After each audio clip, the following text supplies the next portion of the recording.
What's up, guys? I'm Ashley Haas.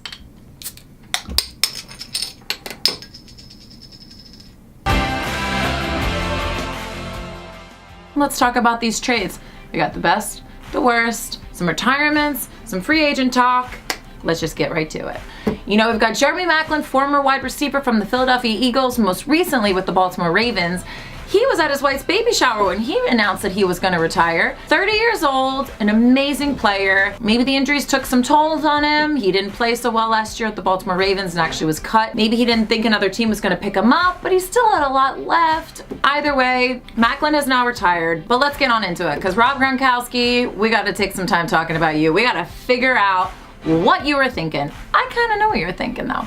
You want to be an actor. That's what the rumor is. But does this Rob Gronkowski retirement actually shock anyone? I mean, last year he threatened to retire when the Patriots wanted to trade him. He said that Brady was going to be the only quarterback he ever wanted to catch balls from.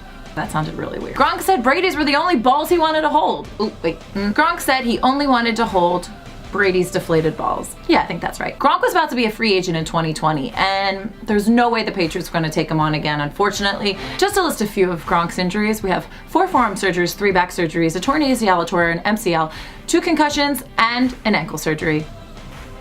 What's an MCL? Doesn't sound very pleasant. The Patriots wanting to trade him because he was just so expensive, the 4th highest player on their team and the 4th highest paid tight end in the NFL. Even though he won a Super Bowl, still wasn't his best year. And apparently, he wants to go into Hollywood. Ugh, Tide Pods. Oh. Tide Pods. Who's excited to watch the Jets play this year? So weird for me to be saying that. I mean, the Jets normally suck, but hallelujah, I think they're actually gonna do well this year. First, we've got them picking up Le'Veon Bell, all-star running back, formerly with the Steelers, and as we all know, he sat out last season because he wanted more money.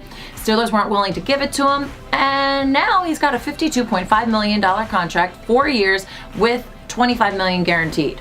You did good, kid, you did good.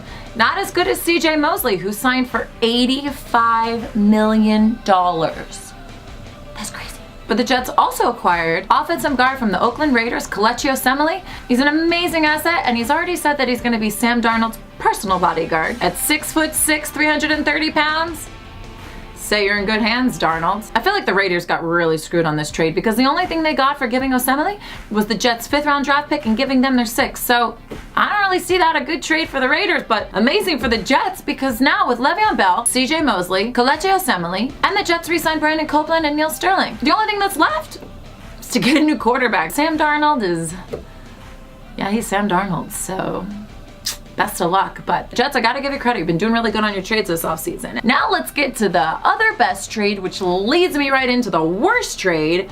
Odell Beckham Jr. My God, Giants. Could you make yourselves any worse? I mean, I'm happy. I'm an Eagles fan. So as Jerry Jones said, as long as Odell Beckham Jr. is out of the NFC East, I am a happy camper. So thank you. Thank you for that. But seriously, worst trade ever. On the bright side, I think the Browns are gonna have an amazing season this year and might even make it to the playoffs because Odell and Mayfield, it's gonna be a team that I'd like to watch. All right, let's talk about a couple of the trades. So if you don't know about it, you should.